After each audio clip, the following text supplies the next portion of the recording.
السلام علیکم ورحمۃ اللہ وبرکاتہ۔ آج جماعت احمدیہ نے مائنز رائن اینڈ فالس میں جو ہے وہ بکار عمل کیا اور سب لوگ اس وقت جرمن جو ہیں وہ سوئے ہوئے ہیں۔ واحد جماعت احمدیہ ہے جو آج پوری دنیا میں یورپ میں جو ہے وہ بکار عمل کر رہے ہیں۔ ہمارے خدام نثار ٹکل جو ہیں وہ دل لگا کر کام کرتے ہیں اور کسی قسم کا ان کا کوئی لالچ نہیں ہوتا ان کو، یہ بہت شوق سے کرتے ہیں۔ اور صبح ہم لوگ تہجد کی نماز کے بعد ناشتہ کر کے پھر جو ہے مسجد سے باہر نکلتے ہیں اور اس کے بعد جو ہے وہ بکار عمل کیا جاتا ہے۔ تو یہ 30 سال سے ہم لوگ جو ہے ابھی مسلسل جرمنی میں یہ جو ہمارا چل رہا ہے اور ایک بھی دفعہ اللہ تعالیٰ کے فضل سے ابھی تک ہم لوگوں نے ناکہ نہیں کیا۔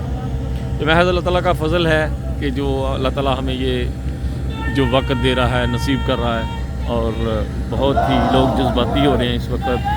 تو آپ لوگوں کو جو ہے وہ نظارہ دکھایا جا رہا ہے کہ جو لوگ ادھر جو ویڈیو بنا رہے ہیں دیکھیں اپنے کتنے جذباتی ہیں لوگ اس وقت۔ تو دعاؤں میں یاد رکھیے گا ان کو۔ یہ مائنز رائن اینڈ فالس کی جماعت ہے اور بہت ہی دل لگا کر لوگ اور جذباتی ہو کر جو ہے وہ کار عمل کر رہے ہیں۔ اللہ تعالیٰ کے فضل سے یہ ہم لوگ 30 سال سے جیسے میں نے کہا ہے کہ ہم لوگ کر رہے ہیں جرمنی میں، اور اللہ تعالیٰ ہمیں اس کی جو ہے توفیق دیتا جا رہا ہے۔ بہت سارے دعاؤں کے ساتھ اوکے جی، خدا حافظ۔